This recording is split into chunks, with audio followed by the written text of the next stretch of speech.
তো hello friends, আজ সহজ পাঠ দ্বিতীয় শ্রেণীর রবীন্দ্রনাথ ঠাকুরের লেখা হাট কবিতাটা শুরু করছি। এখানে তোমরা একটা চিত্র দেখতে পাচ্ছ, যেটা একটা বাজারে কাপড় কেনাবেচা হচ্ছে। তো দ্বিতীয় পাঠ হাট কবিতা। কুমোর পাড়ার গরুর গাড়ি, বোঝাই করা কলসি হাঁড়ি। কুমোর পাড়ার গরুর গাড়ি, অর্থাৎ গরুর গাড়িটি কোথাকার ছিল? কুমোর পাড়া। বোঝাই করা কলসি হাঁড়ি, গরুর গাড়ি তাহলে কি বোঝাই করা ছিল? কলসি হাঁড়ি। ঠিক আছে। গাড়ি চালায় বংশীপতন, সঙ্গে যে যায় ভাগ্নে মদন। গাড়ি কে চালাচ্ছে? অর্থাৎ গরুর গাড়িটি কে চালাচ্ছে? বংশীপতন। সঙ্গে কে যাচ্ছে? ভাগ্নে মদন। তার বংশীপতনের ভাগ্নের নাম কি? মদন।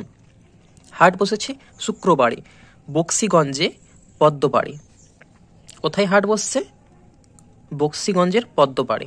পদ্মপাড়ে অর্থাৎ হ্যাঁ, নদীর পাড়ও বলতে পারো। হাট বসেছে কোন দিন? হাট বসেছে শুক্রবারে। ঠিক আছে। জিনিসপত্র জুটিয়ে এনে গ্রামের মানুষ বেচে কেনে। তাহলে হাটে কারা কারা যায়? গ্রামের মানুষ। তারা কি করে? হাটে গিয়ে কেনা বেচা করে। উচ্ছে বেগুন পটল মূলো, বেতনের বোনা ধামাকুলো। আচ্ছা, উচ্ছে বেগুন পটল মূলো, বেতের বোনা ধামাকুলো। সর্ষে ছলা ময়দা আটা, শীতের র্যাপার নকশা কাটা। ঝাঁঝরি করা বেরি হাতা, শহর থেকে সস্তা ছাতা।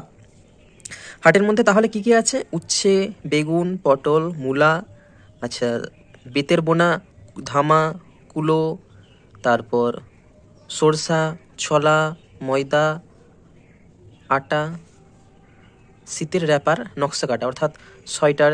ঠিক আছে, বা শাল যাকে আমরা বলি, হই শাকের উপর, ওই শালের উপর নকশা নকশা ডিজাইন করা আছে। ঝাঁঝরি করা বেরি হাতে, শহর থেকে সস্তা ছাতা। ঝাঁঝরি কড়া বলতে মানে যেগুলো আমরা যেই কড়াই রান্না করা হয়। ঠিক আছে। বেড়ির হাতা, তার ঠিক এখন যেরকম রান্না হয় তার হাতা, অর্থাৎ কড়াটাকে তুলে ধরার জন্য ঠিক সেরকম একটা কড়া। শহর থেকে সস্তা ছাতা, শহরের হতে একটা কম দামি বা খুব ভালো গুণের একটা ছাতা। তারপর কলসি ভরা এখো গুড়ে, মাছি যত বেড়াই উড়ে। কলসি ভরা এখো গুড়ে মানে তখন শীতকালে অবশ্যই তখন কি হবে? আখ গুড় বা খেজুর গুড় অবশ্যই পাওয়া যাবে না। হ্যাঁ, খেজুর গুড়ি বলতে পারো। কলসি ভরা এখো গুড়ে, মাছি যত বেড়াই উড়ে। গুড়ের ওপর মাছি উড়ছে বনবন করে। খড়ের আঁটি নৌকা বেয়ে আনলো ঘাটে চাষির মেয়ে। তাহলে খড়ের আঁটি নৌকা বেয়ে আনলো ঘাটে চাষির মেয়ে। চাষির মেয়ে নৌকা চালিয়ে খড়ের আঁটি আনছে। ঠিক আছে। খড় কেন আনছে নৌকা বেয়ে বেয়ে? কারণ তখনকার যুগে হাটে অর্থাৎ গরু বা গবাদি পশুদের খাদ্যের জন্য। অন্ধ কানাই পথের পরে গান শুনিয়ে ভিক্ষে করে। কে ভিক্ষে করে? অন্ধ কানাই। কেন ভিক্ষে করে? কারণ সে অন্ধ। কোথায় ভিক্ষে করে? পথের সাইডে। ঠিক আছে, পথের পরে। সে কিভাবে ভিক্ষে করে? গান শুনিয়ে। পাড়ার ছেলে স্নানের ঘাটে জল ছিটিয়ে সাঁতার কাটে। পাড়ার ছেলে অর্থাৎ বাজার সংলগ্ন এলাকার ছেলেরা স্নান করছে ঘাটে, জল ছিটিয়ে সাঁতার কাটছে। আচ্ছা, তাহলে এখানে কি কি প্রশ্ন আসতে পারে? গরুর গাড়িটি কার? তারপর গরুর গাড়িতে কি আছে? গরুর গাড়িটি কে চালাচ্ছে? বংশীবদনের সাথে যে যাচ্ছে তার নাম কি? বংশীবদনের সাথে তার পরিচয় কি? কবে হাট বসেছে? কোথায় হাট বসেছে?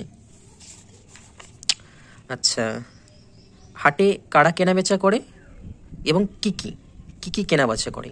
ঠিক আছে। আচ্ছা, নকশা কাটা কিসের ওপর? শীতের র্যাপ। শহর থেকে কি আসছে? সস্তা ছাতা।